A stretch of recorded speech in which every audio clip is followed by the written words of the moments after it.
Mic check. Mic check. One, one, two. Mic check.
Testing, testing, testing.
Good evening, everyone, and welcome.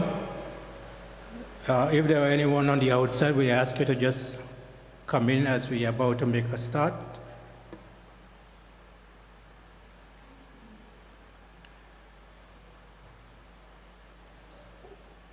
We welcome you. As I was coming in, I had a very great challenge with the traffic, so I am imagining that some people are still tied up in traffic. Let's hope that many more would join us as we go along. We are few, but I'm sure you will not be disappointed with what you receive this evening, as you would hear when our presenters are introduced.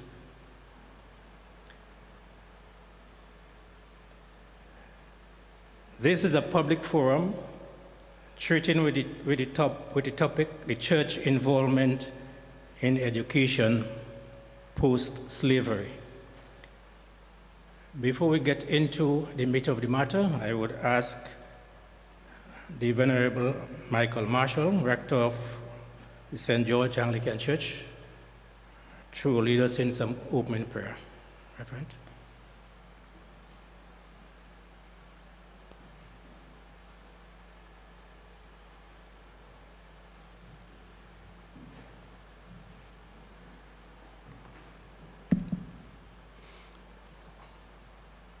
Let us pray in the name of God, who is Father, Son, and Holy Spirit. Amen. Dear God, source of wisdom and knowledge, we are here this moment as part of a public forum held by the St. George's Anglican Parish Church as part of the events leading up to its 200th anniversary celebrations on the 10th September 2026. This evening, the involvement of your church in popular education post-slavery is the formation and development of the total man. Our Grenadian society is our key focus. And so, Lord, we thank you for the gift of learning and for the many ways you have revealed your truth to us through your word. For the Holy Scripture says to us, your word tells us that the fear of the Lord is the beginning of wisdom. We ask that you grant us your divine wisdom as we begin this forum. We pray specifically for the 200th anniversary committee, the organizers, the presenters, deacons, Lord and Marshall, those gathered here and our viewers online. And remember those who laid the foundation for popular education in this land. At this time, we lift up our learning institutions and pray that they be models of integrity and grace in all they do, that our students develop the mind of Christ. And so, help us as a church to fulfill your command to teach them diligently to the next generation so that they set their hope in you. Guide our discussions, Lord.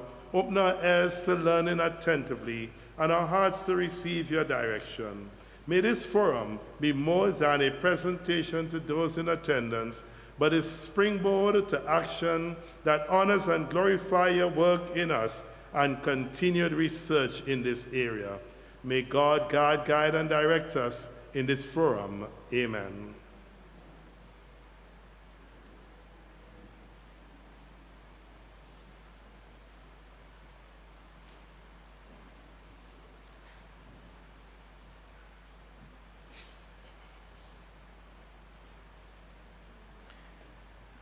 This event this afternoon or evening, it's part of the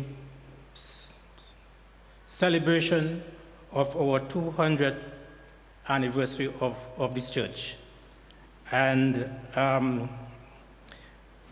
it is organized by the organizing committee of the 200th anniversary. Let me just give you an idea as to what you can expect. I don't think everybody has an agenda. We have had the opening prayer. We would have some short welcome remarks by the deputy chairperson of the committee. Then we would have the introduction of the panelists, followed by the presentation, and then we would have a period of question and answers. So at this time, I will call on Brother Matthew Doppel, the Deputy Chair of the Anniversary Committee, to make some welcoming remarks.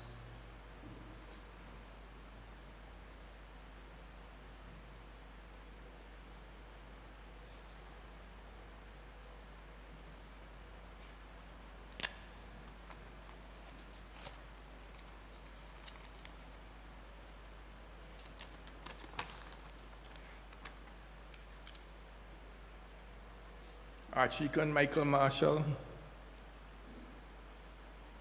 Mrs. Curleen Marshall, Deacon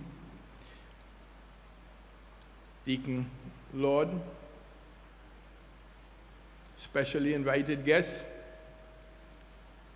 brothers and sisters, we give thanks to God for your presence this afternoon as we welcome you all to this exciting and apt forum on the church's involvement in education post-slavery. Our St. George's Church was rebuilt, it started around 1825, I think, and rededicated on the 10th of September, 1826. And so on the 10th of September this year, we are celebrating 200 years of service to God and the people of this St. George's community.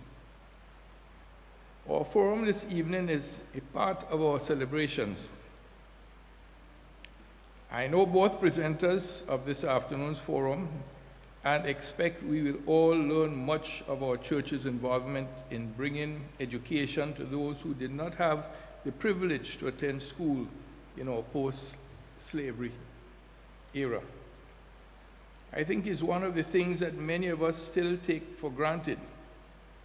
I teach religious instructions at two of the schools in St. George's, and I'm amazed at how many students do not attend church. I have to remind them that most of our schools were built and maintained by the churches. In the 19th century, only the wealthy could afford an education. However, I'm no expert on the topic, and I don't want to keep you too long. I'm sure you're looking forward to hear these ladies, but fortunately we have two among us who are. So again, we welcome you, enjoy, and thank you again for coming.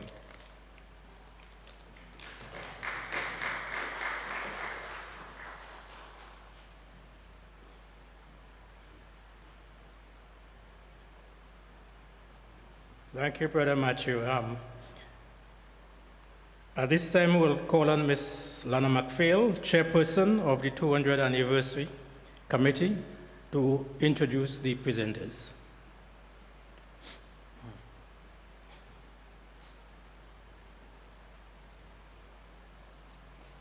Venerable Michael Marshall, Rector of St. George and Archdeacon of Grenada, our distinguished two presenters this afternoon, especially invited guests, brothers and sisters. My task is one that I'm humbled to perform, to introduce two distinguished educators. And I would start with Sister Curleen Abon Marshall, Deacon, since she's going to be the first presenter.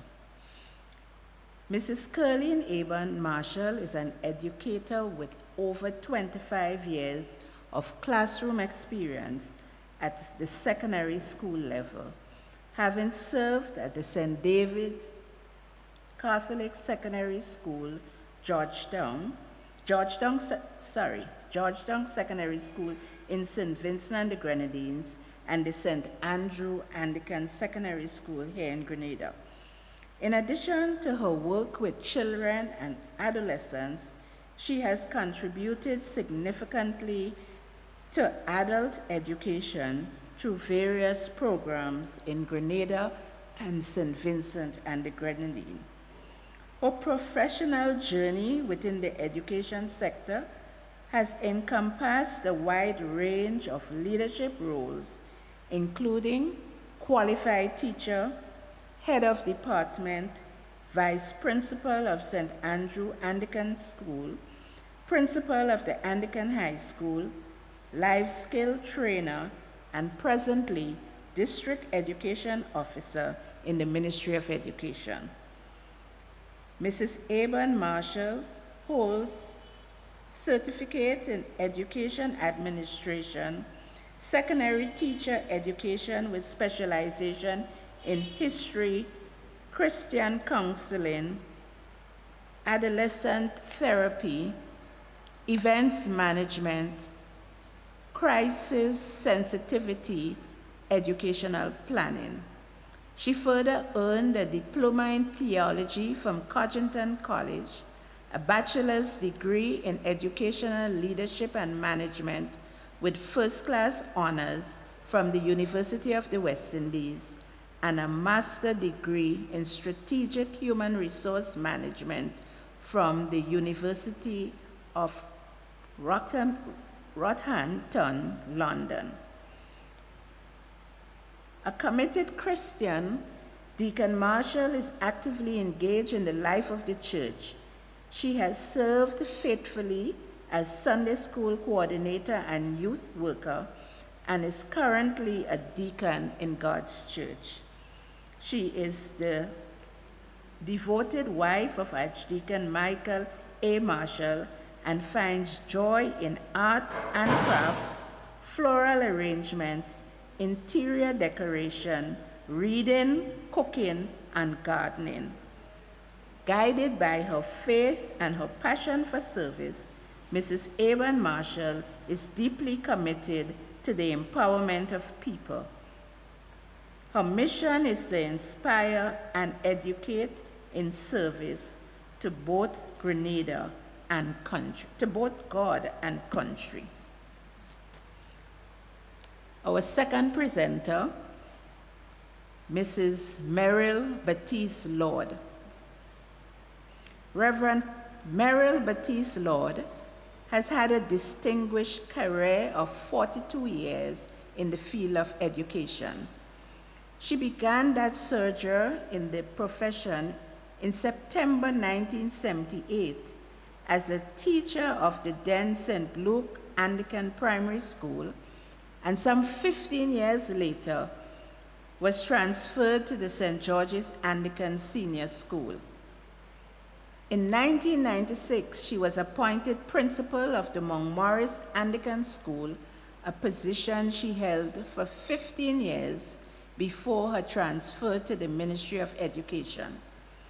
Mrs. Lord served as a district education officer, supervising schools in St. Andrews, St. David, and St. George until her retirement in 2019.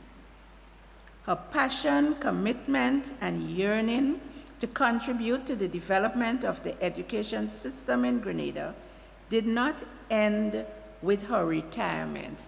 Rather, she commenced another phase of her service.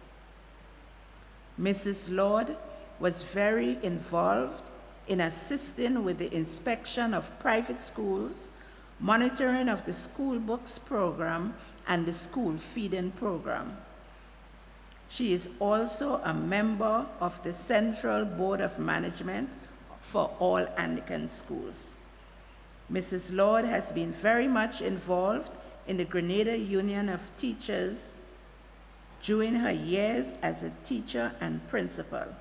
She served as a trustee on the executive of the St. George branch for 23 years and chief trustee on the national executive. She also served on the executive of the Grenada Trade Union Council as a representative for the Grenada Union of Teachers. At present, she's a deacon in the Anglican Church, serving in the parish of St. David and St. Paul. Ladies and gentlemen, I present to you our two presenters and invite them to the head table. Thank you.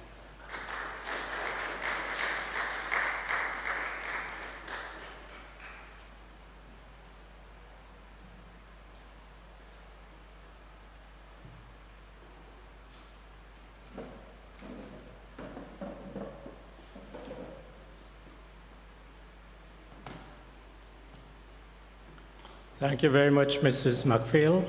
I just want to recognize the presence of Bishop Harvey. Welcome.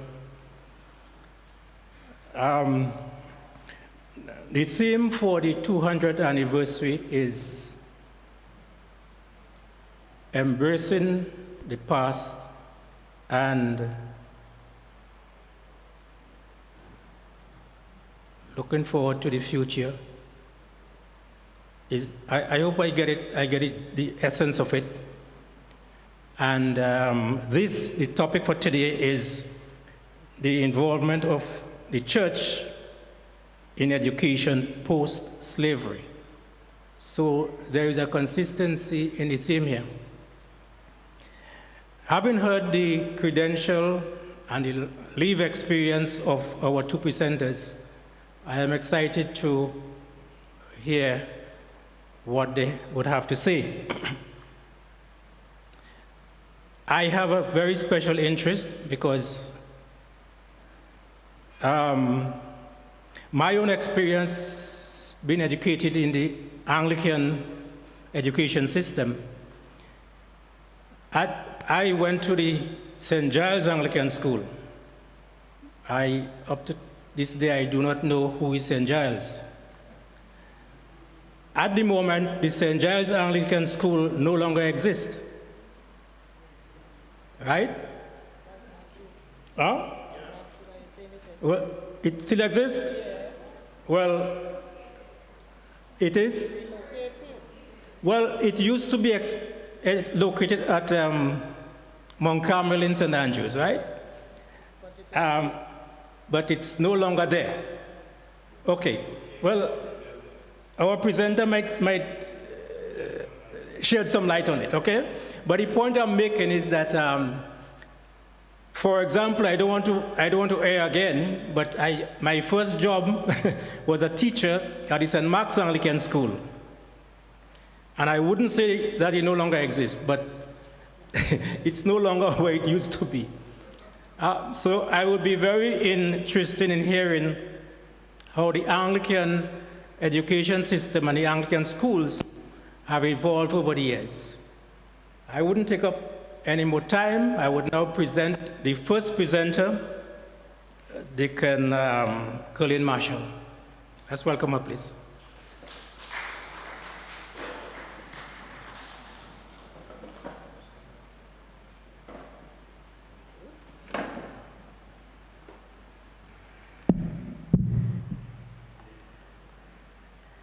Archdeacon Michael Marshall, Bishop Clive Martin Harvey, special invited guests, brothers and sisters, good evening.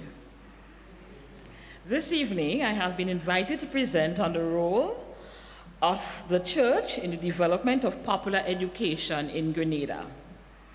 The presentation that I share forms part of an ongoing research endeavor, rooted in my personal interest as both an educator and an Anglican in exploring our nation's history. I am confident that a wealth of knowledge exists across various sources which will continue to enrich this discourse. It is my hope that this presentation will contribute meaningfully to our collective understanding while also inviting further dialogue and exploration. The church has played a pivotal role in the delivery of education, in addition to human and national development, since the post-emancipation period. According to the first Prime Minister of Grenada, Sir Eric Matthew Gary, and I quote, "It is impossible to measure the value of the service that the Anglican Church has given to Grenada in the field of education, not only spiritual and religious, primary and secondary, but also the various aspects of education that permeates the society and shape the social and moral behavior of our community," unquote. Now, just a glance at a list of schools or a visit around our islands, Grenada, Carriacou, and Petit Martinique, you would make some interesting observations about our schools. Most of our schools are called after saints and/or the religious denominations to which they belong. Example, St. Patrick's Anglican, St. George's Anglican Junior and Senior, St. Thomas Aquinas, and by the way, do you know where St. Thomas Aquinas is? At least there's one person who knows. It's our sister, Sister Rosalina Lendo, and she's from Carriacou, and she knows that St. Thomas Aquinas is in Petit Martinique. We have St. John's Anglican, St. Joseph's Catholic, St. Giles Anglican. Yes, St. Giles Anglican, and that's right at Mount Carmel. Samaritan Presbyterian, and the list goes on and on. But these schools are generally situated in close proximity to the church to which they are associated. Now consider for a few minutes the recent statistics. Of our 58 public primary schools, 71% are denominational and government assisted. And of our 21 public secondary schools, 67% are denominational. These percentages were very similar in the mid-1900s. So I believe this tells the story, doesn't it? It tells the story of the church's strong involvement in education in Grenada.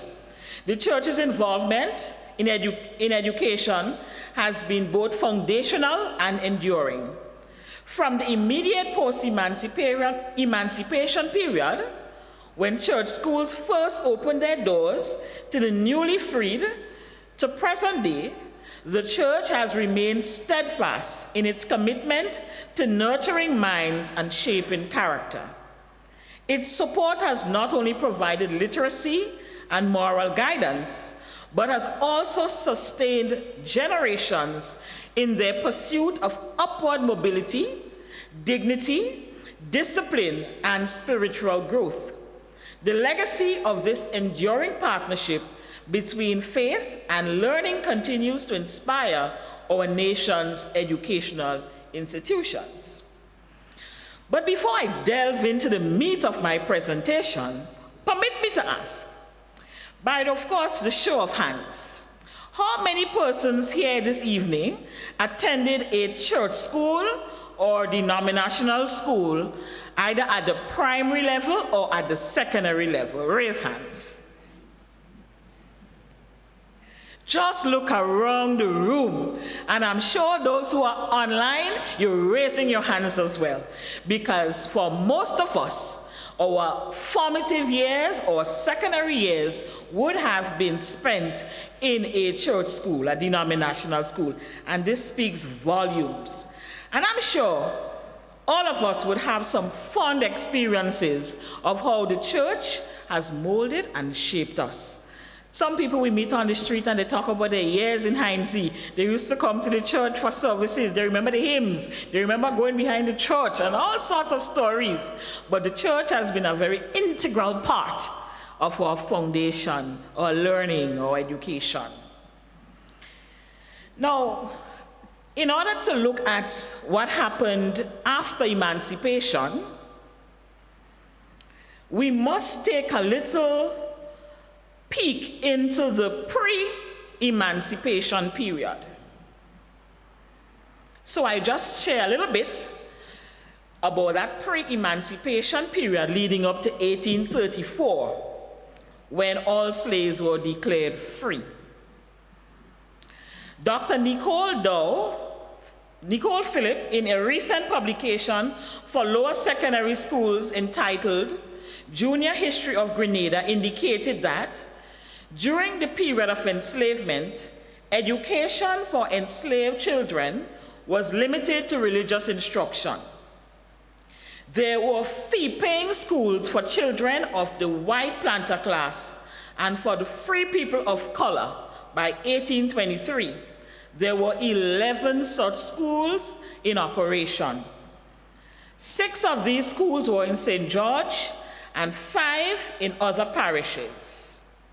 The children of the planter class and the wealthy free people of color usually started their education in Grenada and were then sent off to complete their education in Europe.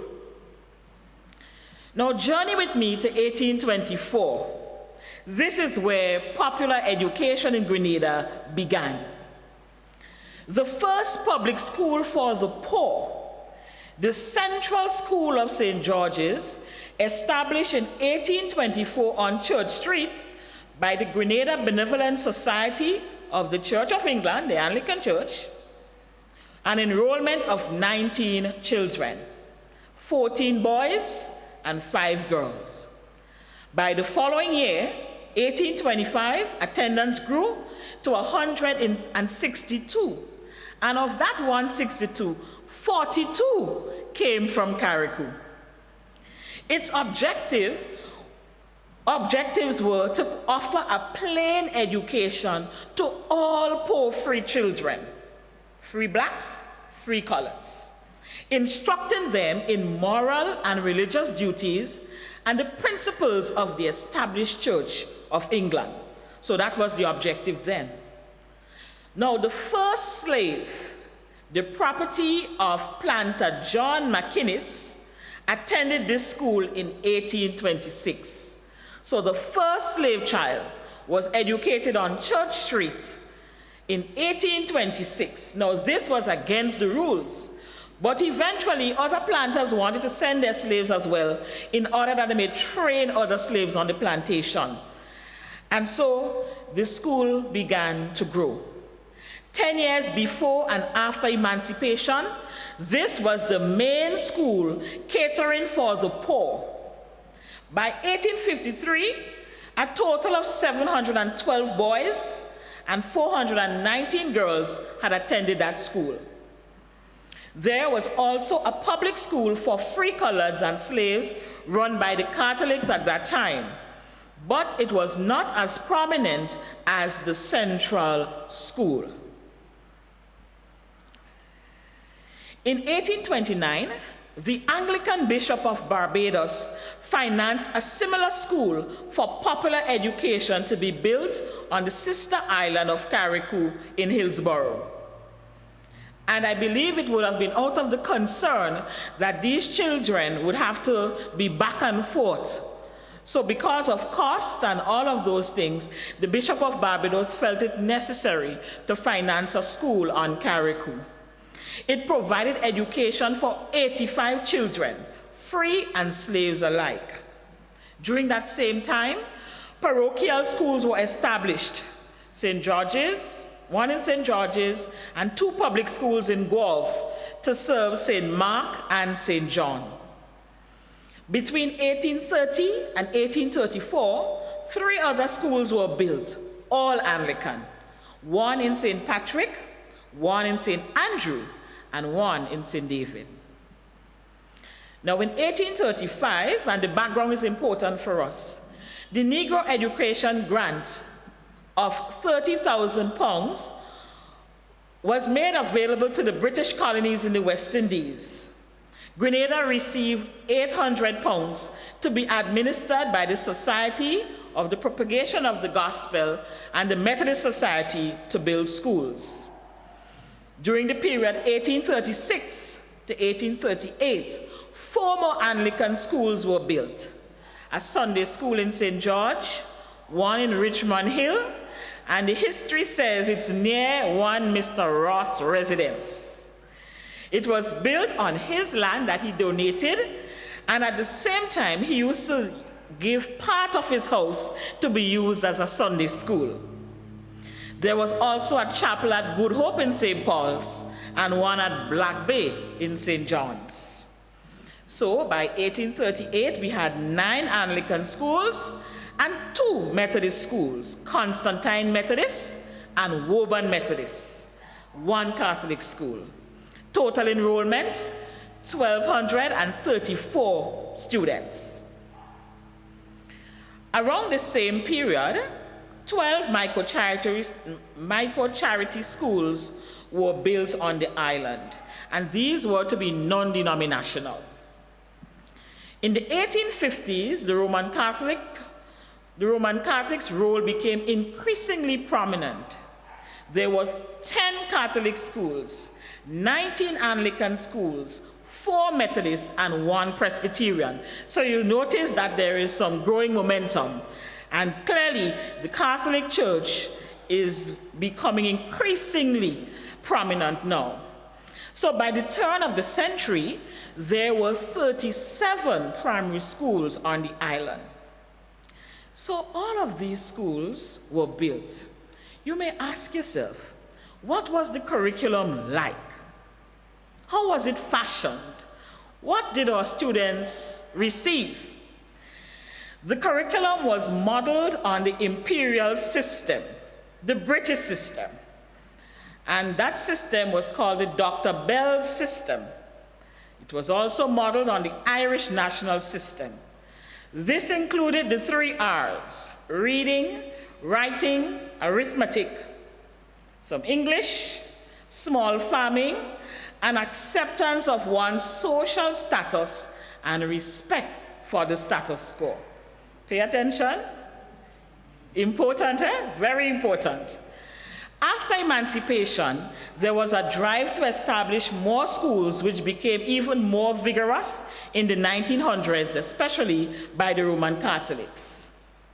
Now, what was the overall objectives of education in the post-emancipation period? Bearing in mind that prior to emancipation, the plantocracy saw education as unnecessary and dangerous. They felt that an educated slave was a dangerous slave. So what were the objectives of this education post-emancipation?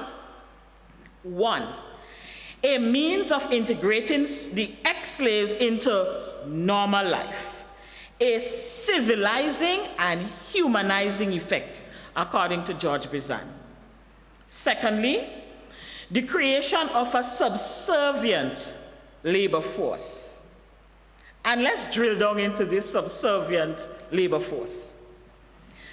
The purpose of educating the formerly enslaved people to be subservient after emancipation was deeply tied to the colonial agenda of maintaining control even after slavery legally ended. They wanted to preserve the plantation economy. Education was designed to prepare freed people for low-wage agricultural labor, not for leadership or professional advancement. By teaching obedience, punctuality, and discipline, colonial authorities ensured that emancipation did not disrupt the supply of cheap labor. So, of course, the expectation was that once you learn obedience and punctuality and respect for the colonial authority, you would stay put. There would always be a free and available supply of labor. It was meant to maintain social hierarchies.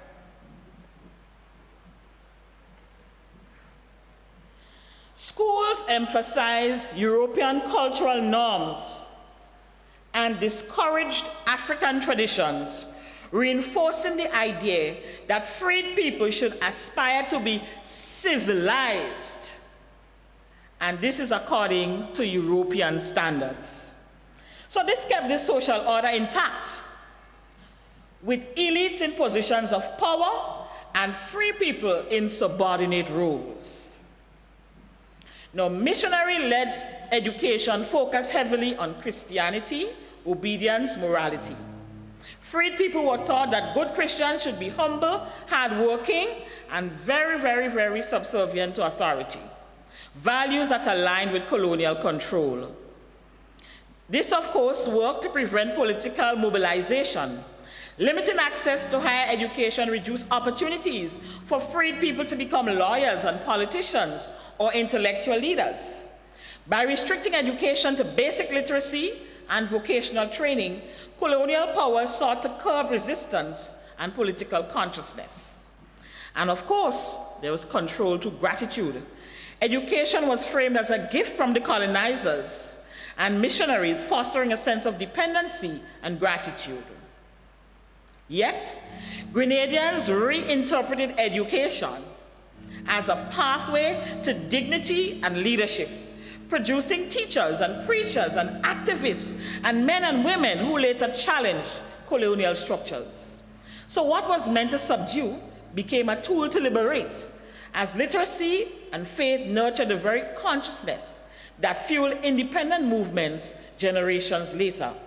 So the purpose of educating freed slaves to be subservient was essentially colonial control. But the communities themselves transformed that limited education into a foundation for empowerment. So for the slaves, education was a vehicle for social mobility.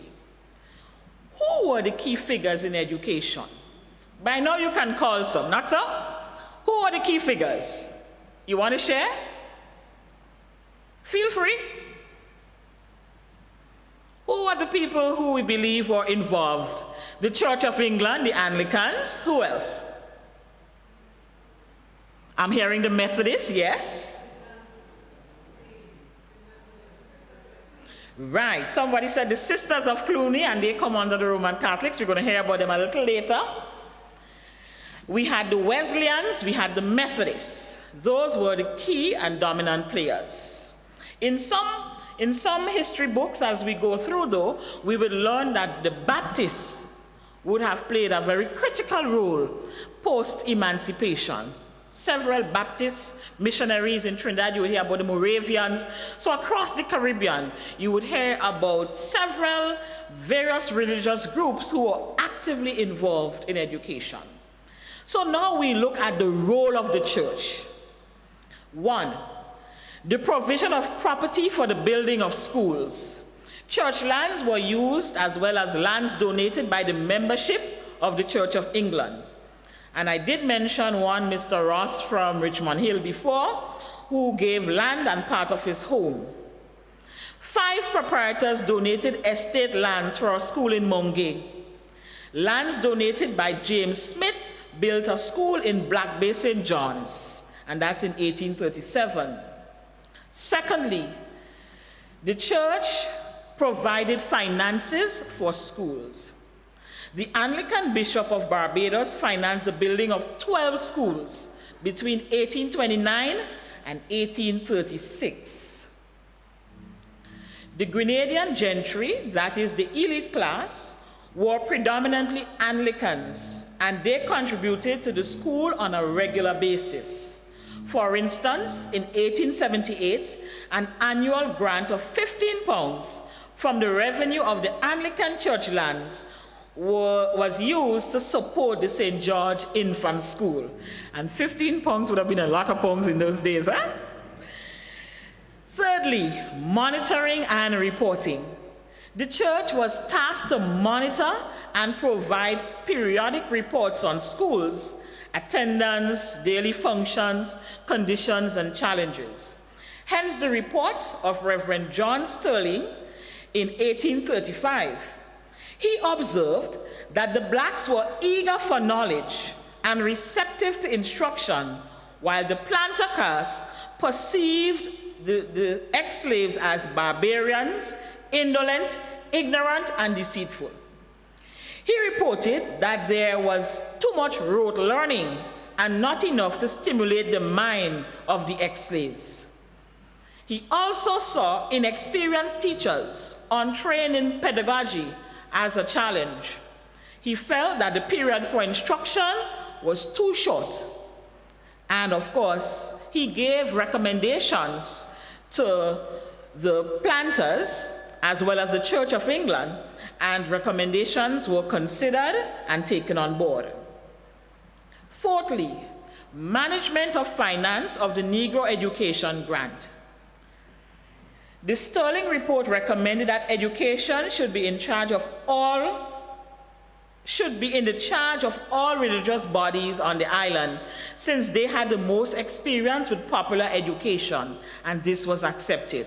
So, the church was responsible for managing the finances of that Negro Education Grant, and I indicated earlier on that it was £800 in the first instance.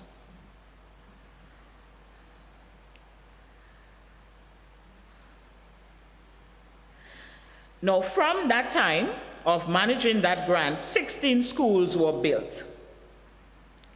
As we move on, what other roles did the church have? management, staffing, and payment of salaries.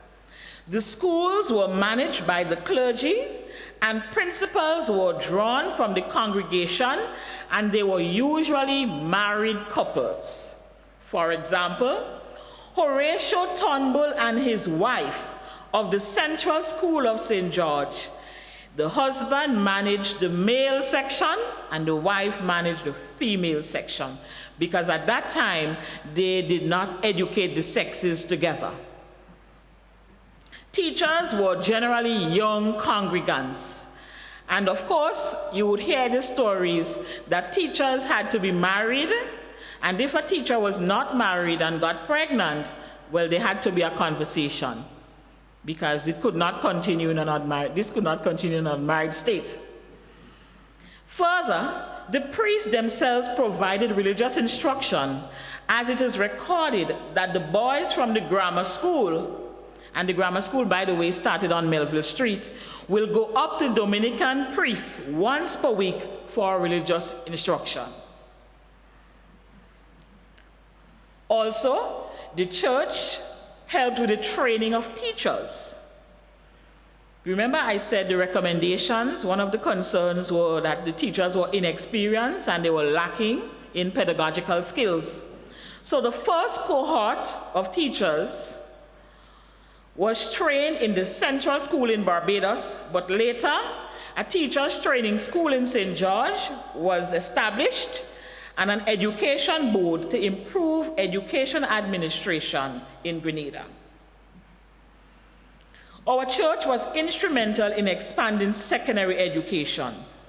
In 1875, St. Joseph's Convent, and of course, as our sister spoke about the role of the Clooney sisters, yes, they were instrumental in that school. In 1916, the Anglican High School, founded by Archdeacon Walton. Prior to that, we had the Victoria High School, and that was, of course, for children of the elite class, Anglican children, and that was run by the Church of England. In 1945, a co-educational secondary school was built in St. Andrew by Anglicans.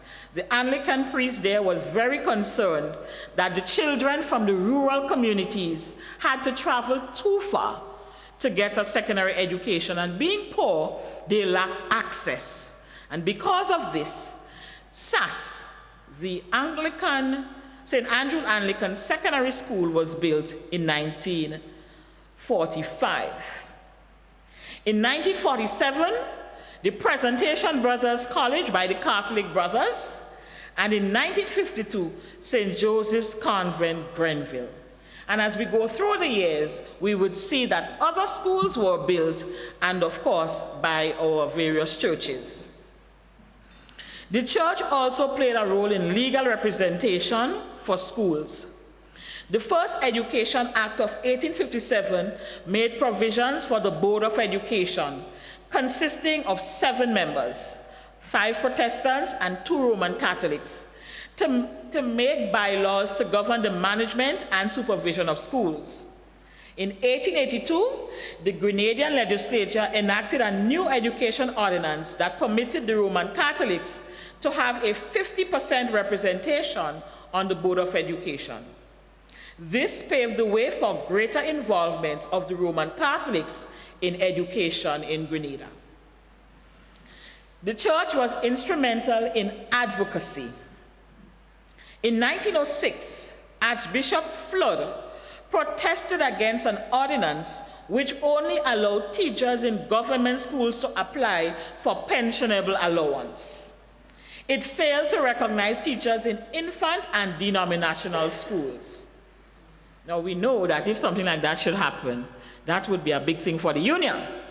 So the Archbishop took it up. He could not allow such an injustice. He took it up.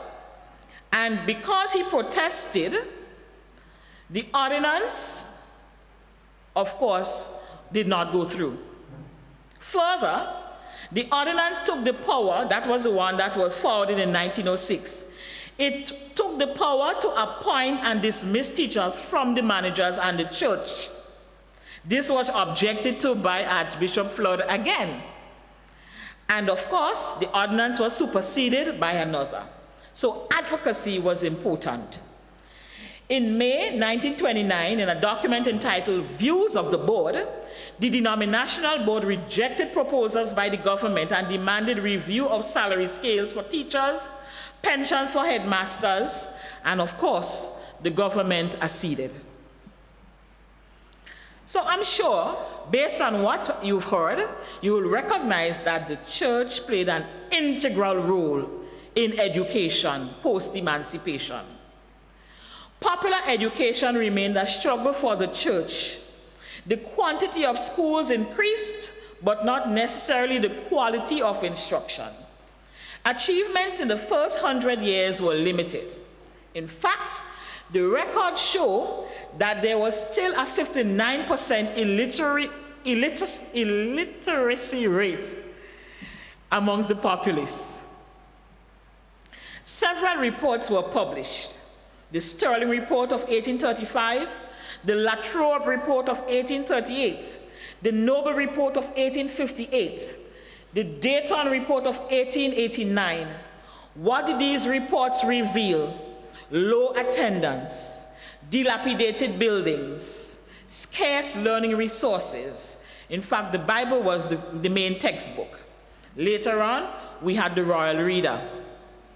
Untrained teachers and poor and irrelevant instruction, low levels of literacy. Those were some of the problems that plagued our schools in the 19th century. One can conclude that the education of ex-slaves in Grenada became one of the central issues of the day.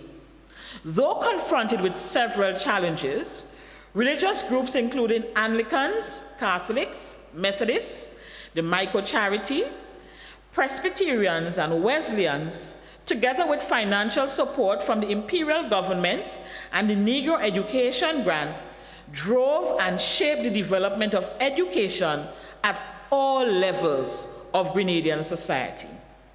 In Grenada, education after emancipation was considered both a gift and a gatekeeper.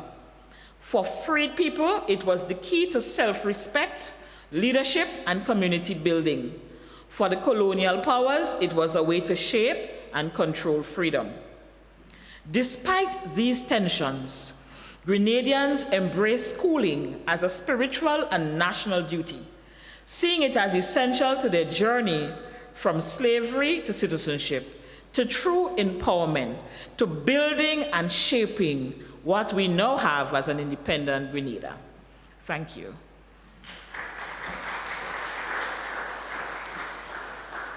And just to attribute my sources, so George Brizan, in collaboration with Father Leroy Hopkins, Greatness Through Service to Humanity is one of those books. The English Dominicans in Grenada since 1901. Grenada Island of Conflict, The Shaping of the Church in the West Indies. Dr. Martin's book, A to Z of Grenada Heritage, and the Junior History of Grenada by Dr. Nicole Phillip. So these are just a few of the references used. Thanks, everyone.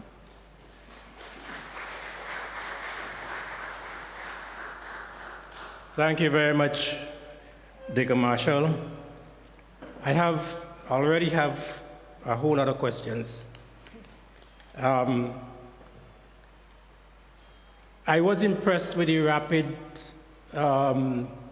engagement of the church and the rapid progress of education immediately post-emancipation. However, what struck me, one of the things that struck me is that the intent of the education. What was the purpose of the education?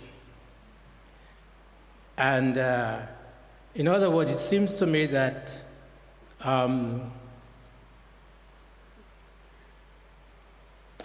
progressing the freed slaves, the well-being of the free slaves in terms of elevating them socially, seems to be more an unintended consequence rather than a deliberate objective of the education system at the time.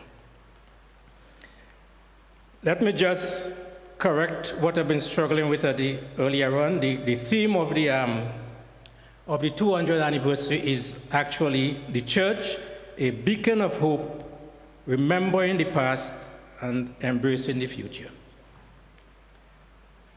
At this time, let me introduce our second speaker, Deacon Merrill Lord, to address us.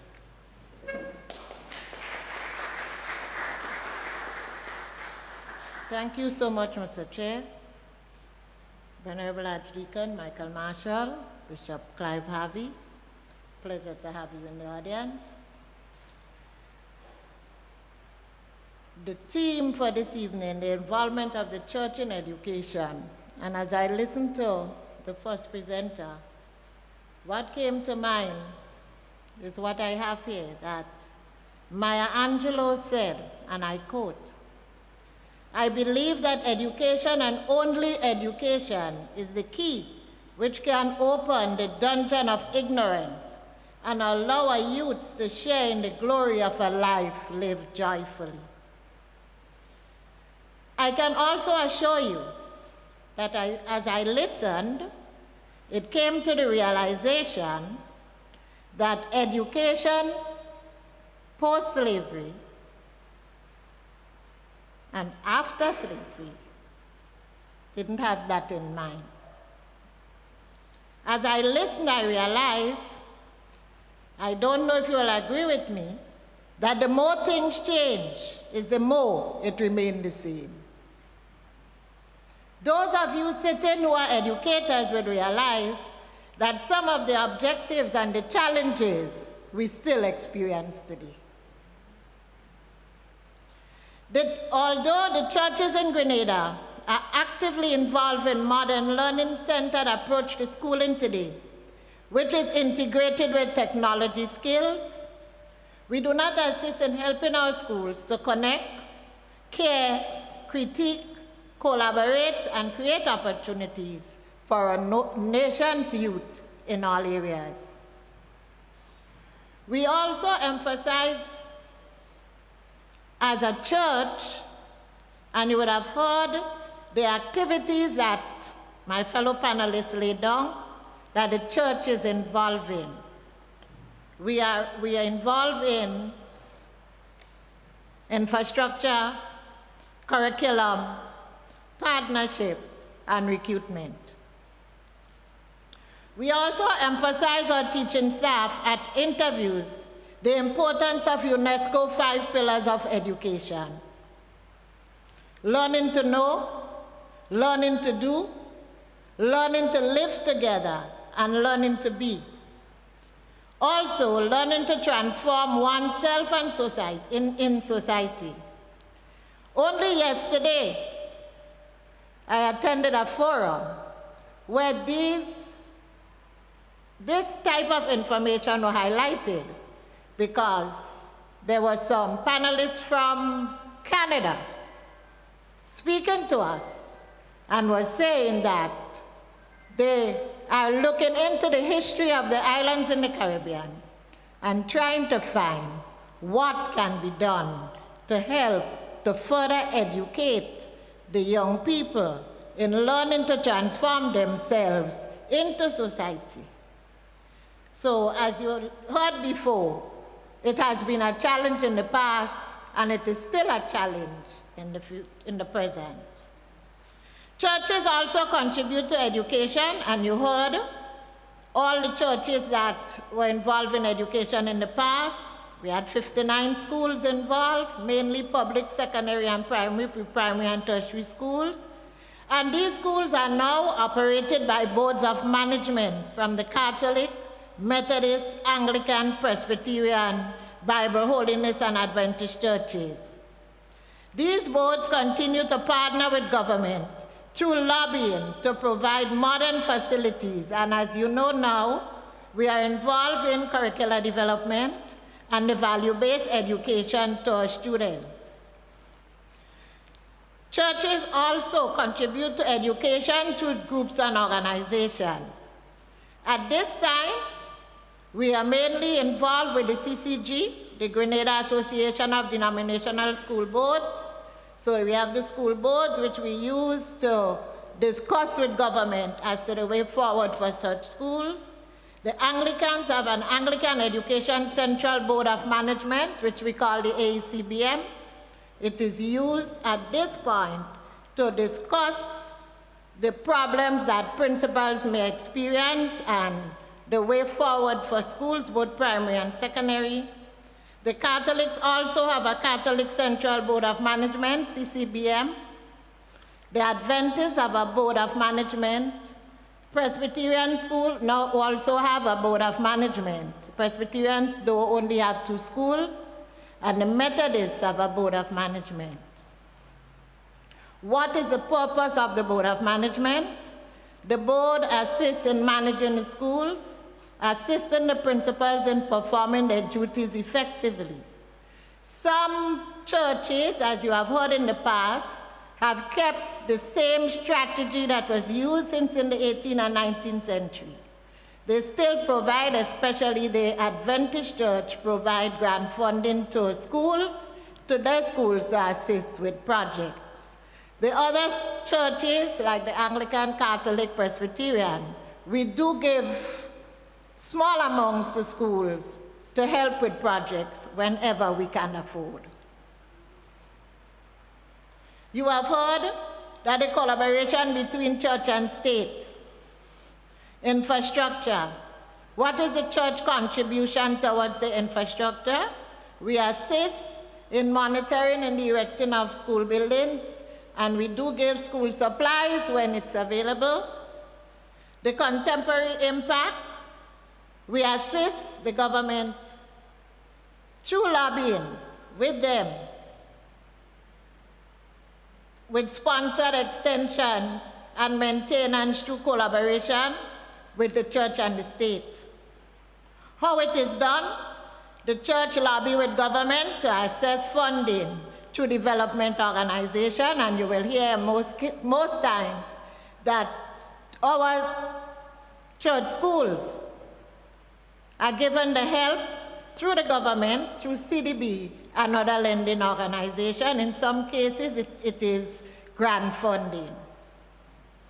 With the curriculum, the Ministry of Education, in most cases, will have discussion with us when they have intention of changing the curriculum. Our partnership is collaboration with government. As I told you, the CDB and other similar organization funding for infrastructure projects and education through grant loans and technical assistance. And how it is done through CCG, denominational heads, and Grenada Association of Denominational School Board, GASB. Recruitment. The ministry involves this church at all times in the interview process. The contemporary impact, we assist in employment, and how it is done. Managers and church appointees are involved in the interviews in the selection of teachers for the schools. You have heard from the first presenter that the situation in the school in the past, I think she said since in the 18th century, it was low attendance, untrained teachers, and low levels of literacy. At this point in the history of Grenada, we still struggle with these same scenarios. Untrained teachers, because teachers are placed in the classroom before they are trained. The government has tried to use the Teachers Training College that you heard when it was established to assist in training, but most young people don't opt for teaching because sometimes it's always a second thought. So when they do realize they need teaching, they use their qualification, they come into the system, and then they are trained. And as you know, even today, we still struggle with low literacy levels. Conflict resolution is another area in which we assist at this time. When students get into fight and principals have to suspend them, and other anger management issues raise their ugly heads, and the counselors and so forth are involved, the school manager and assistant are always called in to assist in these areas. So we do assist in anger management and conflict resolution issues. Members of the school boards are involved in mediation and other denominational sessions. And you have heard from our sister before that the church involvement where the priest was involved, and as I said to you, nothing has changed. The church is still involved in assisting with assemblies and special feast days and assisting the school wherever they can. It is said that churches in Grenada are deeply embedded in the education system, not just historically, but in modern practices. They run schools, collaborate with government on the making of laws pertaining to schools. We are always involved in the discussion on the Education Act. We are involved in infrastructure and integrated moral and spiritual values. Churches are key stakeholders in assisting in shaping Grenada education landscape.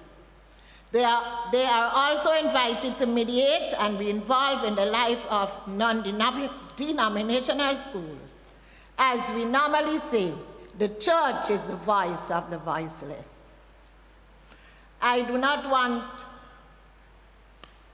to give you more because I would like to hear what are your concerns, and the questions you will ask will help us to understand as we sit here this evening the importance of the church in the involvement of education post-slavery in Grenada. I thank you.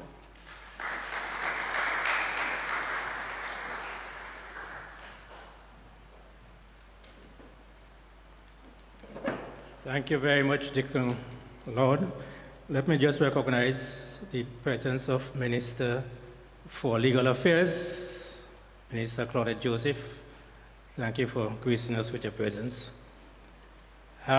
We heard that the more things change, the more they remain the same. I am agreeing with that statement, in particular with regard to the relevance of education to the needs of society. We heard that immediately post-emancipation, the real purpose of education was not to benefit the members of society and to elevate them and to help them or equip them to improve the society. I think we are hearing the same thing today, whether or not the education system is geared towards solving the problems of today. So in that regard, I agree that the more things change, the more they remain the same. But at this time, I would like you to give our two presenters another round of applause. Thank you. And to invite you to shoot some questions and/or comments which will benefit the entire gathering here and get some answers from the panelists. We have a microphone that will be taken around, yes?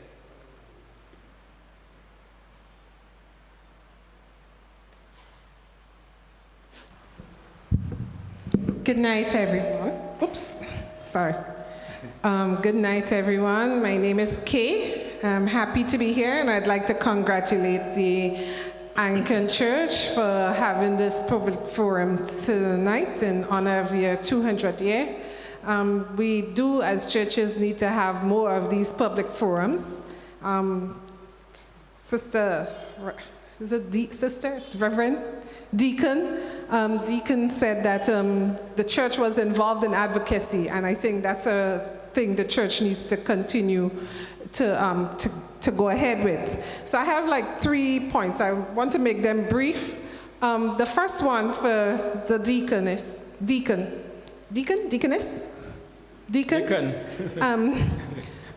is that in your presentation, I didn't get, I wonder if you could clarify if, like, you know, in the US, they had this segregation thing where the white kids went to separate schools from the black kids. And so I know you were talking about the popular education and so on. I wanted to know if the children of the plantocracy in these schools that were opening by the Anglicans and the Methodists and so on, if the whites, Caucasian children, the plantocracy class, mixed with these children, or if they had separate schools for them. I don't think I got that too clear. The other thing, I know we have church leaders here, and y'all might not like to hear what I'm saying. I'm a Methodist, a practicing Methodist. I'm in church leadership myself, but I want to say that we have been brainwashed, or we are practicing European-style Christianity that have been brought to us in a tropical island to people who are descended from slaves. And you may not think that is what, but I'm sure the Bishop Harvey, when you do Mass, you do it the same way the Italians probably do it. And probably we in the Methodist Church, we're doing things the same way that John Wesley and so from Britain would have been doing it. And the question is, that was also transferred to our schools, in that we colonize the children. When I was little, I mean, thank God, by the time I was born, they no longer use the Royal Reader. I'm not saying that it's not good. My grandmother had several in her house, and I read through them, but they were for a European audience. It was not relevant to our life. None of the things when we listening, and even my grandmother, so she was Catholic, because the mother was Catholic, the father was Methodist, and they divided in two. And so she said she had to go to Catholic services, and the service was done in Latin. Now, how you sitting in the church, how do you understand what is being said in a foreign language? So I'm just saying that that's how we were colonized, and it went into the school system as well. When I was in school, we were still doing GCs and O-levels. Ask Claudette is my classmate. We were in class together. Our geography was Lake Huron and Lake Erie. We never learned anything about Grenada. Ask her, poor Mr. Cadet. We ask her, the Great Lakes and everything European, and we're learning about wheat. What does Grenada know about wheat? We are living here. When we are finished with school, we do not know how to go into the working world and work and make a contribution into the world that we actually live in. Okay, can you get to the questions, please? Because a number of people want to ask Sorry, questions. no, I was just trying to make, that was just a comment that we are still, even today, Europeanized in our education. And the question I have for Deacon Lord, I know you say that the churches assist. Now, I went to Catholic secondary school and Catholic primary school. And I know the Catholics are very involved in the schooling. But nowadays, our schools, denominational schools, are staffed by teachers who may not even go to a church. The children are not, when you ask them, as you mentioned, they do not go to church. The teachers do not go to church. The principal may not even be from the denomination. How do we ensure that we are keeping the values and the morals or the principles of our denomination in that school?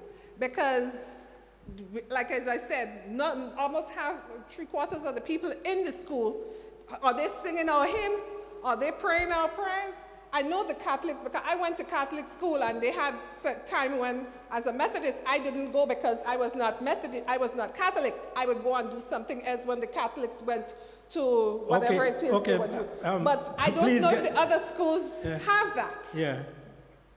Okay. You got any question?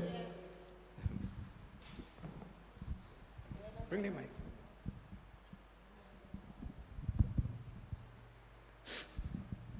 My dear Sister Kay, the Anglican Church, and I can also speak for the Catholic Church, and I think I can also speak for the Methodist Church when I visit schools. Sister Greta St. Hill is involved in almost teaching at Wesley College, which you're well aware of, because when she is preparing students for religious education, she always calls on me for support. So I help her to get the students organized within Wesley College, which is the all-secondary school for religious education. So religious education is done through the church in the school. And in the Anglican ethos of things, the St. George's Anglican Senior School, if you pass, and Junior School, if you pass, from the time I was here, and that's a very long time ago, every Wednesday, the children is in church where the priest is involved. Although the teachers in the school may not be Anglicans, when they are recruited, they understand very well that when the church meets, they're supposed to be part and parcel of the religious education that takes place in the church. So we make sure that that happens. And I think when Mr. Doppel introduced himself, he told you that he does religious education. I was principal among Morris Anglican School, and Mr. Doppel came there religiously together with the priest. So you could imagine the amount of years, and I'm almost 10 years out of the system. So religious education is still, it will not be in like 100% as part of the curriculum where you indoctrinate the children in your religion, but Christianity is taught in our schools. The other part, Sister Colin, because with the plantocracy, you are not as old as I am, but I can say to you that from what we have learned, the children used to be together. But Sister Colin going to emphasize on this more, but they used to be together, because I don't know if you came long after me, but in our time, very few children went to secondary schools, because it's Gary who gave the scholarships, and we had to pay, and he paid for the children who were past scholarship. And as I always tell people, he used to give us $30. And then when things got bad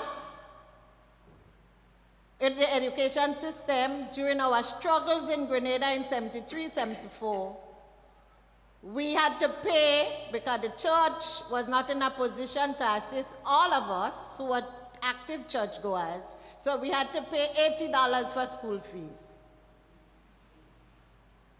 So the church had its up and down with education, even in the era in Grenada.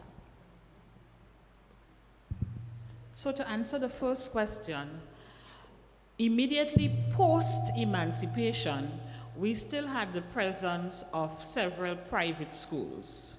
And those schools were mainly to serve the children of the plantocracy and the free coloreds. That was the most privileged, the privileged class. But as years pass, and if we understand history, we would know that as the years went on, there was a decrease in the amount of colonials who lived in the colonies. Many of them migrated because the conditions were already deteriorating, and they already saw that the life in the plantation was already or more or less expired. So a lot of them would have moved on. What it left would have been a residue of the colonialists, along with the free coloreds we know some of the names of the elites of the day, and they were the ones who were able to send their children to the secondary schools that were open, that were mentioned in the forum. The Presentation Brothers College, the St. Joseph Convent, the Anglican High School, and so. So truly, the colonials who lived, let's say, late 1800s into the 1900s, their children would have gone to these schools.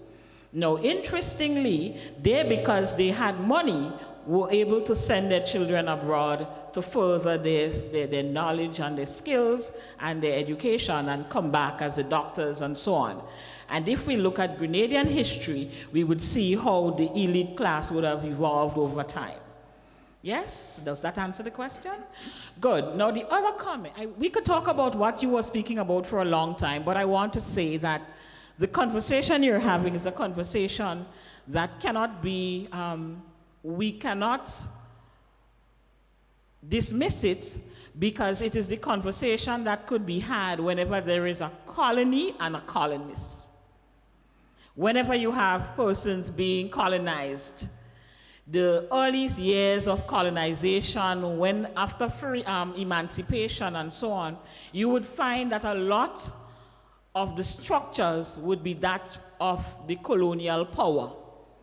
But if we look at Grenada and where we are now, after independence, today, when we look at our schools, we have our curriculum that resembles and encompasses a lot of our Grenadian and Caribbean experiences.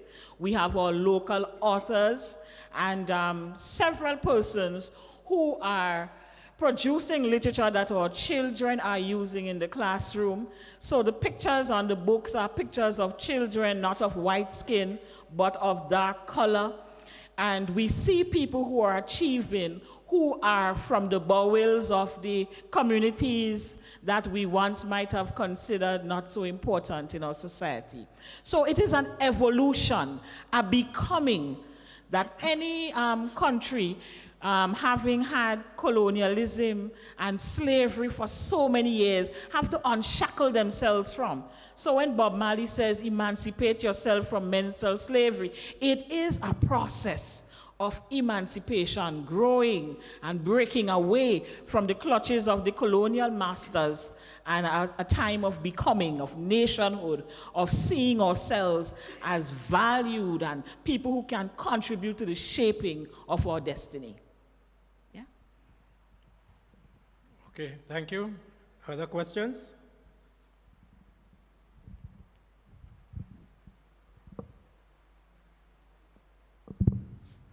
Good night, everybody. So, I'm terrible with names, but Mrs. Deacon, really appreciated your presentation. I was going to ask a follow-up question for something that you mentioned, with the ideology of the colonialists. They believe that freed slave, what was it? Educated slave was a dangerous slave. Yeah. So that was cool. First time I heard that in my life, but I thought it was really cool. But I just wanted to piggyback off of the momentum of the first sister here. Again, I am terrible with names. My apologies. I'm sorry. But I remember going to I remember going to GBSS. Right, and around the time, I think it was in Form 2 or something, we had religious education. That's what you call it? Yeah, religious education. Sorry, I ain't go to school in a minute. I ain't go to school in a while. My bad. Yeah, we had religious education, and I remember a teacher at the time, she came and she was like, hey, let's learn about all the world religions. Right, religious education to pass a class. Let's learn about all the world religion. I was like, okay, cool. That sounds fun. I want to know more about Jesus. And she taught us about Krishna, Allah, and Jesus together, right? Krishna, Allah, and well, not Krishna, Brahman, because that's the main God. Allah and Jesus together. And I remember when she said there was a big distinction between Hinduism and Christianity, because Hinduism is polytheism, Christianity monotheism, but there's no difference between Christianity and Islam. And I thought that was real weird, because I was like, we call God Father, we call God Jesus, but they call their God Allah. And you're saying that there's no difference? And she was like, no, because the word Allah just means God in Arabic. I was like, that was crazy, right? And she was like, yeah, there's no difference, this, that, and the other.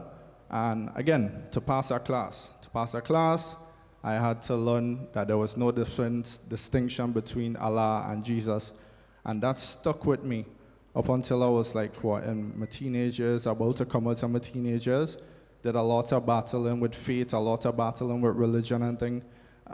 Not big on denomination, I don't know. But yeah, I did a lot of battle with faith and religion and everything. And then I remember around this point, my mom had a Quran. So what did I do as a child? Curious, wanting to know if my God was the same as their God, picked up the Quran and I read it. And it wasn't until, crazy, yeah? And it wasn't until going through the Quran, I discovered that they call Jesus Isa bin Miriam, Isa son of Miriam, right? Jesus son of Mary. But in the Quran, God says that he doesn't have a father. But in Deuteronomy, Moses told the children of Israel, don't you know that God is your father? And God called himself Father all the time. Matter of fact, Jesus called God Father. In the Quran, it says that the only relationship we can have with God is like father to son. So Allah would never have a father, nor does he begot a son, a child. And I thought it was real weird, but then I started looking at the differences between Islam and Christianity, and I discovered that the thing that the lady told me, the thing that casted doubt into my mind, the fact that their God is the same as our God, is not true. But I wouldn't know that because I had to pass a class. So, it's so crazy. do you have a specific question for the... Yeah. Get into it. Sorry, it was a real long-winded question. But my question is there a vetting process when it comes to religious education, religious studies? Because, again, for somebody who trying to get some marks so they wouldn't fail, you have to learn the differences between all these other gods.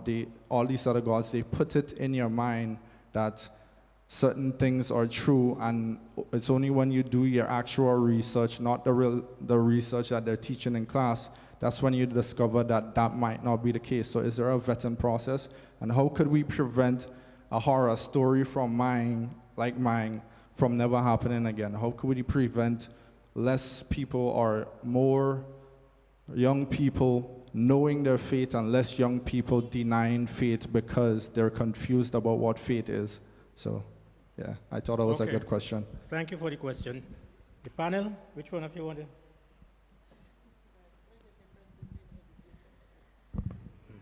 Okay, so I may not be able to answer all of what you are sharing, but I just want to make a few comments.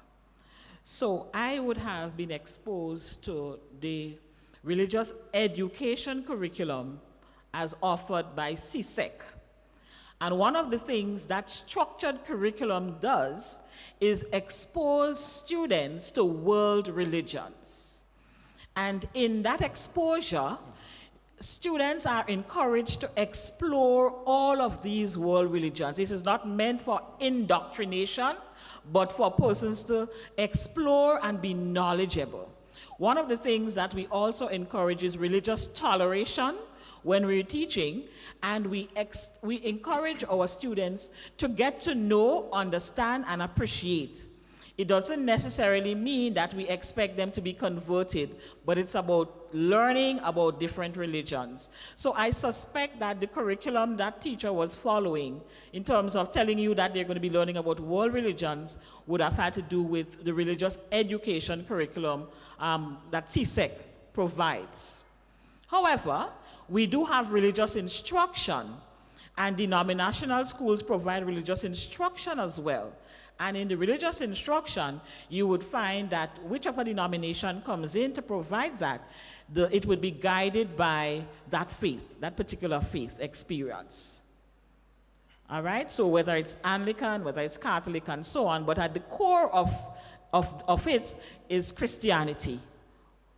That is the most critical thing. So we have students who are not Anglicans, but in religious education instruction class, they come along because there is no condemnation of any particular denomination. But students are encouraged to embrace, and the love of Christ is proclaimed, and this is what is taught. All right? And I want you say that it was a horror story, but I'm sure that exploration has eventually brought you to a better place. Just a comment. You don't really need to answer it because it's a personal thing.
Right. So, okay. But I take your point though, because persons who teach these subject areas, because they are bordering on values education and several other areas, they have to be particularly careful with how the instruction is delivered. I think that's the greater point you're making from what you're saying. And I take it is very, very critical that persons who are delivering that have that level of maturity and knowledge and are able to deliver it in such a manner that what is intended is achieved and not what you put as your horror story. Okay. I don't know if there's anyone on the floor who wants to respond to this particular situation. I see Tana's hand is up.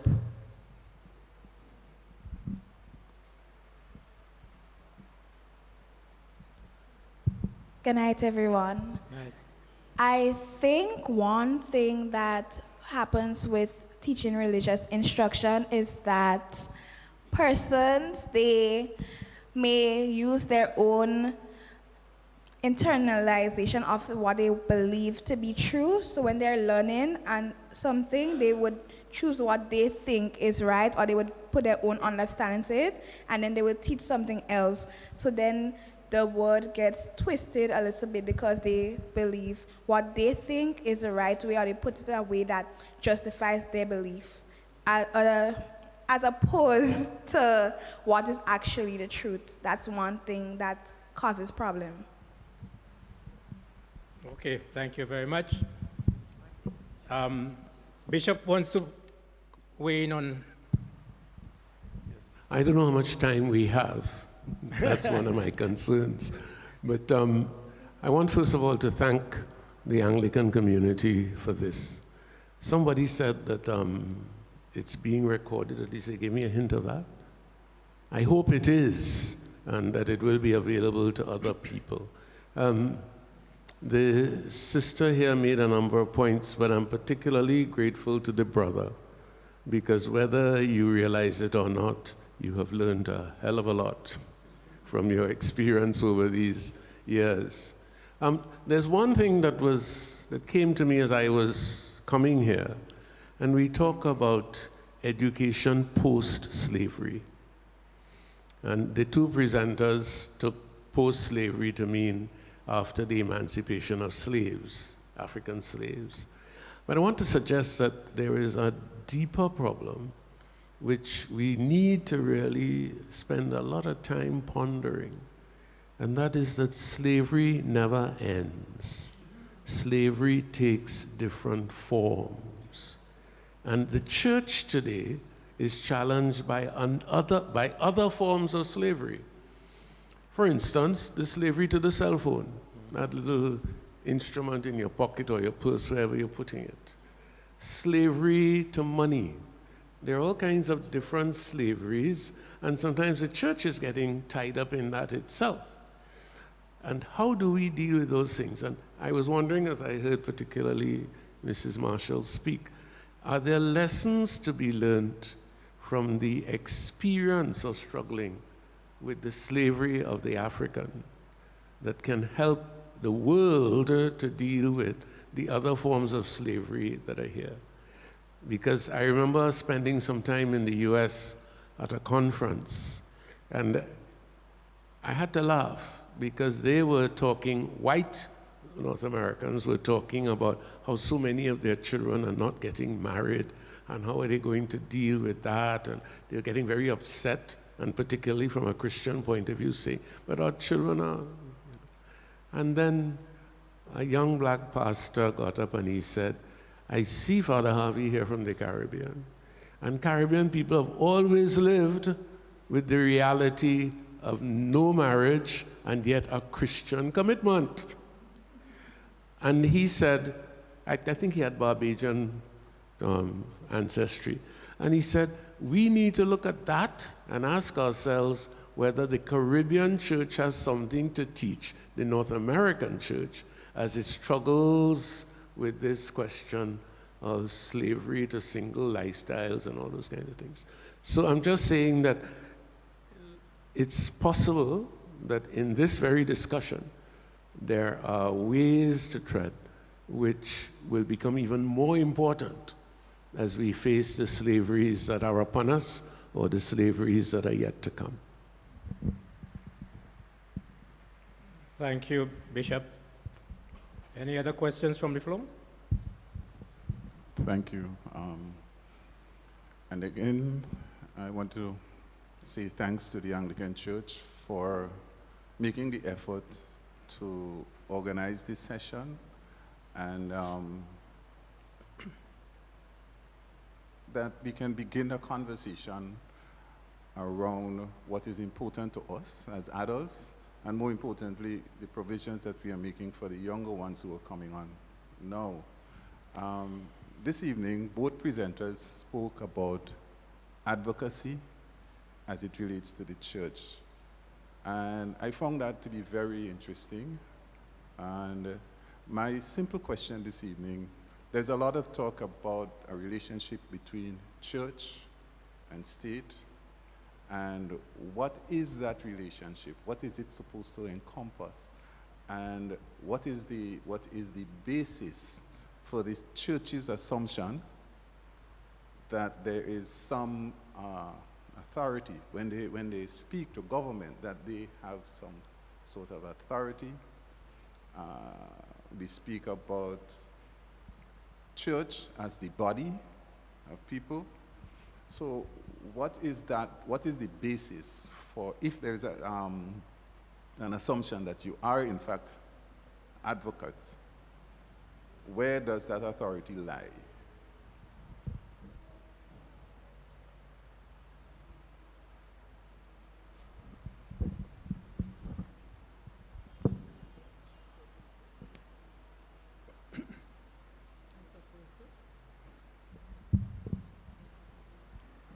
The issue of the church as advocates.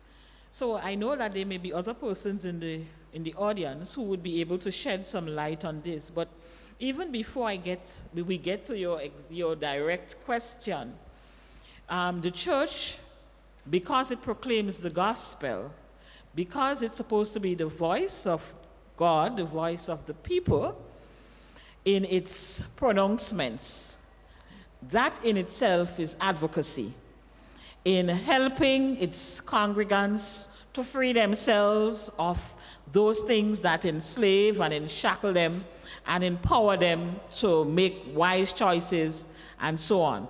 So that is one of the ways in which the church provides advocacy.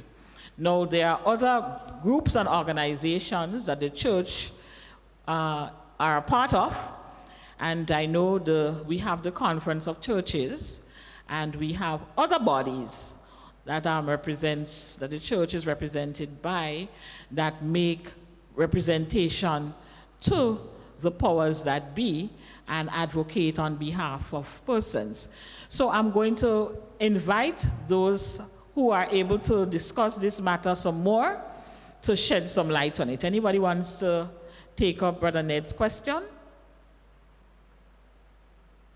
Well, if I may comment, as far as I know, the church is one of the main, when we talk about consultation, there are a few fundamental organizations that get in there from the get-go, just about talking about just about any subject. The church is one of these. The trade union movement is one of these. And these are the key umbrella organizations that are consulted. But in terms of proactive advocacy, I believe the different umbrella organizations of the church would probably be the best, most effective means of putting forward a position of the church. At the same time, it is my opinion that every church that has a pulpit has an opportunity to advocate. Thank you. Anybody else? Any other questions?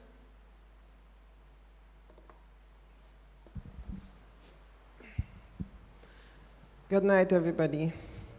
And I wish to congratulate the Anglican Church for putting on a forum like this. Very educational, very informative. In Grenada, we have 5 single-sex schools, 2 for boys, 3 for girls. From Deacon Marshall's presentation, I am learning that it was a deliberate attempt back then to have males and females educated separately. Can you shed light on the reason or reasons for such? I like that question.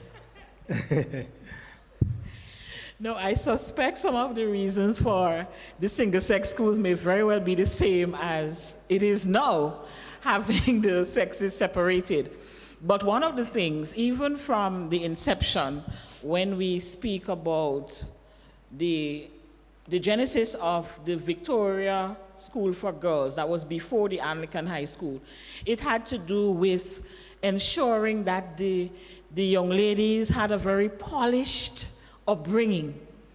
Hence the reason that the wives were the ones who taught the girls and the males taught the boys, because essentially it was felt that the women needed a different kind of education that would groom them and prepare them for motherhood, for taking care of the home, that kind of thing. You know, whereas it was important for the males to be the head of the home, to take care of the family, to be the drivers of economic activity, and to do several things. So that would have been an important separation there. You know, so those were the most critical ones. But grooming, and because if you talk to persons who would have gone to these schools from very early, they would have spoken very highly about how grooming and ensuring that there was a certain way of speaking, a certain posture, a certain way of being that had to be if you were a girl of this particular school, or if you were a gentleman of that particular school, you had to be of a certain grooming and disposition. And we find that even today, that you have past pupils from these said schools who believe that these schools have groomed them to be men and women of a separate sort from others, even up to today. But that was the critical matter at hand, to ensure that these persons were well prepared for the positions that they would take in society based on the societal norms and cultures at that time. Because we know in European culture how it was with the ladies, you know, being able to be good hosts of tea parties and all of those things, and the men holding their own as the economic drivers. Thank you for the question. One may be tempted to push back on that sentiment. You see, you are training young ladies to grow up in a society that includes both male and female, okay? And one wonders whether or not that same sentiment you just expressed, that intention, is partly responsible for the kind of limited role that women have been shackled with up to very recently. And it took what you call the kind of feminist movement to kind of break out of some of these. The thing about it is that the the best, balance would probably be some kind of combination. But safeguarding the same things that you want to safeguard by having in female-only schools, having measures in place to ensure that these things are mitigated against. But it's a good debate to have. Thank you, Brother Earl. So truly, the issue of co-ed schools and the debate go back and forth, back and forth. You know, there are strengths and weaknesses of both. You know, however, what we can say is that we have seen in our Grenadian society over the last maybe 5-6 decades, women evolving in so many ways. And if you look around, you will recognize now that in so many ways, women have long passed men in certain achievements. Our Caribbean women are doing very well, you know, in all different areas and aspects of society. So truly, we are breaking free from those shackles, you know. But of course, as Bishop Harvey said, there are still some slave mentalities, because if you look at the rate of domestic violence against women and girls, that shows that a lot of persons are not yet emancipated because of the way we still see our female folk as just bearers of children and persons to be used and abused. So again, we still, as Flying Turkey said, we have come a long way, but we have a long way to go. All right? Yep. So on that note, if there is there another question? No? Well, okay, we'll take Bishop and then... In the light of what the deacon just said, I was in the plant shop up in Woburn, is it Woburn? No, Mount Jaloux, yes. And there were 2 Europeans in the plant shop. So we got in a little conversation. So I asked them, how long have you been here? And the man said, since 1989. Mm-hmm. And the woman said, well, I came and met him. And the man said, I'm a citizen. So I said, oh, that's good. You become a Grenadian. I didn't ask him how much money he paid. But he was very funny. He says to me, you know, I've been longing to meet somebody like you, because I've been longing to tell somebody that when I applied for citizenship, the one question I was asked was, do you beat your wife? And he said the policeman who asked him the question said, we don't want any more wife beaters in Grenada. Oh my. Now, you what? No, I don't know. But the final point is this.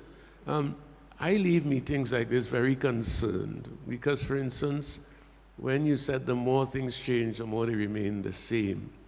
And that's okay to say. But I think we have to be aware that we are in an era, a word that has become very important recently, rupture. You know, the children of today are not like children of any other time. The environment in which they are is very, very different. And the church has to, when we spoke very nicely about religious education and so on. Religious education today, excuse me, Lord, is damn hard. It is extremely hard because it is not taught. Authentic religion is caught. I caught my religion when my mother was bathing in the bathroom when I was a little child. And she used to sing How Great Thou Art. And I loved that song. And then she could talk about other things. You know. So we should not leave this place happy to have heard what we have heard, and that's it.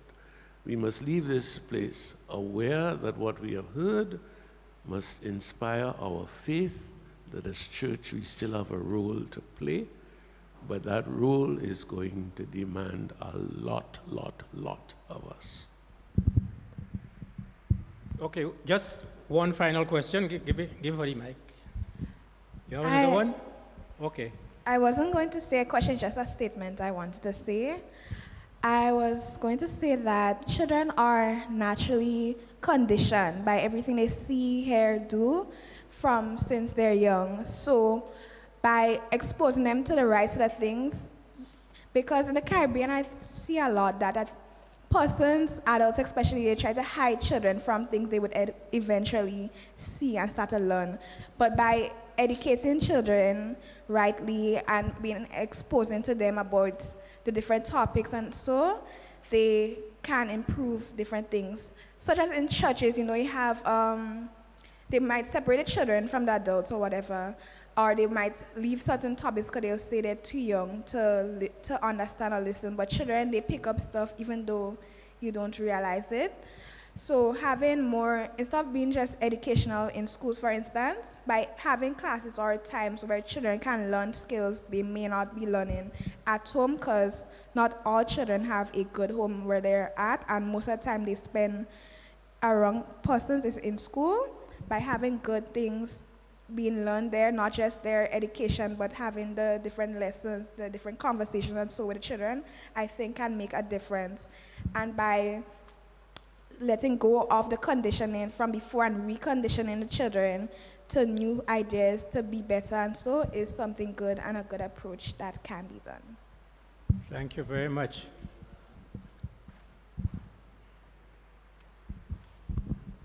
Good evening, all. And I just want to start by saying thank you again to the presenters for that educational experience this evening, and thank you to the chairman for stimulating the discussions and for all those who participated. But I also want to say, piggybacking on a lot of the comments this evening, it is just a little awareness. We spoke about enslaved women, and in recent times, women literally coming into their own. But I also want us to be aware of the exposure for women to higher education, and it has generally led to that international shift. I am really proud of women who have moved on, who have attained, but it has also led to the liberation of women, the breaking of the slavery chains. And I know we spoke about domestic violence a while ago, and sometimes a lot of it is led by the fact that women are now more educated than their partners, and that is seen as a threat. So women, be proud of yourselves, but we need to move on and embrace that new paradigm, that new general shift where we're heading. Thank you. Well, at this point in time, although I don't have to go to work tomorrow, but I still have a bedtime. So we call on Ms. Meryl Reno, a member of the organizing committee, to move a vote of thanks.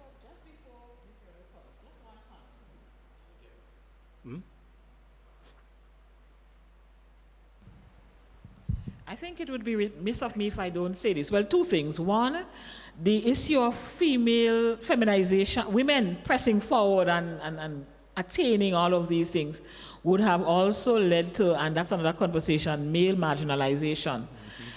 We need to look at how we lift our men folk, because they are critical drivers of everything in society alongside our women.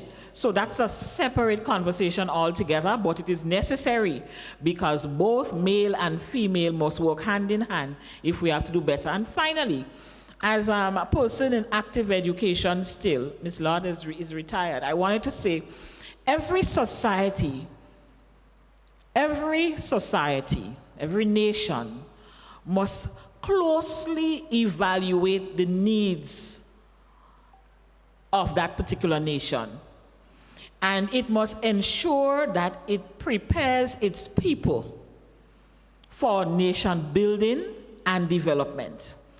And as a Grenadian citizenry, we need to look carefully at what it is to be an ideal Grenadian citizen.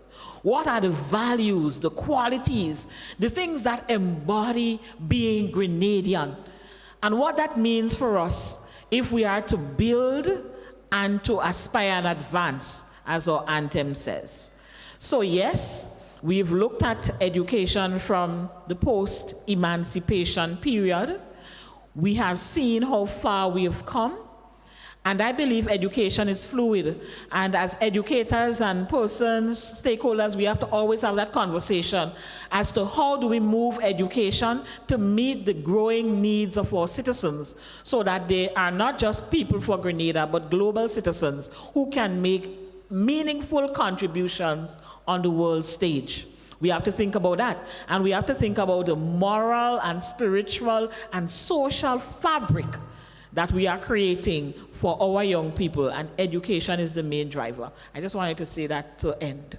Thank you. What a note to end on. Thank you very much. Ms. Reno?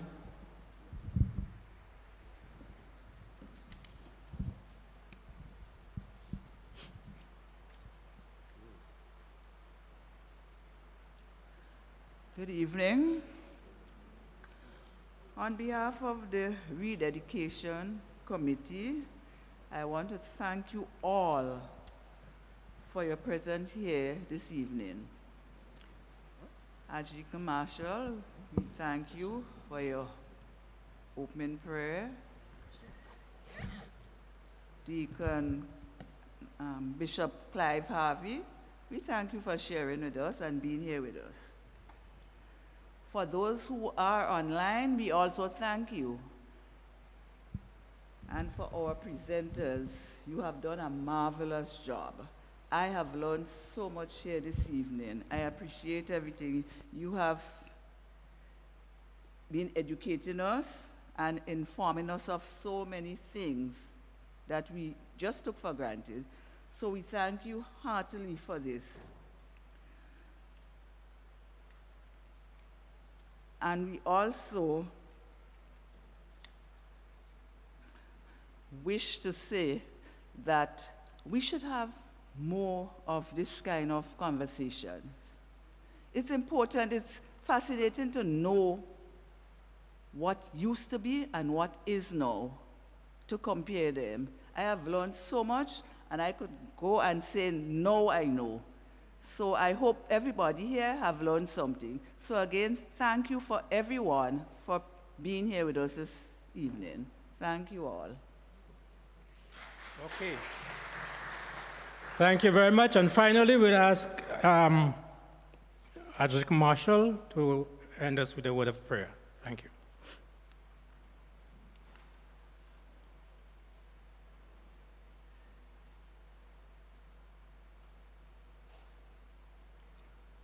I too would like to add my word of thanks for the gathering here and the informative session we have just had, this forum. We did recognize as we close question online, so I would have that be dealt with in part 2 of presentations on the line of education. So Darren saved the question, and we will have it be posted to those involved in committee, and we would always have that second part of the education debate, forum, journey, if you may want to call it this way, especially where we see some interesting areas raised, that of the women now being the powerhouses maybe in society, male marginalization, and things like that being there. The deeper question would always be, and raised by Deacon Curley and always by Bishop Harvey, what do we want? How do we want to fashion every boy and girl of our Grenadian society? What do we want of them in the end? So that we as a country could continue to aspire, build, and advance. We hear the debates. We may have to bring in workers. We have been looking for nurses or have engaged them. What do we want of our people? Our education system will hold the answer to this. Someone asked me a question recently. Why is it in the Windward Islands we refer very greatly to the Diocese of Barbados as having such an active role in the early years? Let me just briefly explain. Once the Diocese of the Windward Islands would have been part of the Diocese of Barbados. It was not until 8 November 1877, we became a Diocese of the Windward Islands with Grenada and Tobago and St. Vincent and the Grenadines. It was then a change in 1899 when Tobago would have been out and St. Lucia would have come in 1899. So here to say in summary, as a diocese, we will celebrate 150 years on the 8th of November in 2027. So we would have been under the Bishop of Barbados until that period of time. Our first bishop as a diocese of the Windward Islands would have had Bishop Alfred Berkeley in 1927. So it took, again, a period of time before we had our own bishop in the Diocese of the Windward Islands, having become a diocese in 1877. Please stand.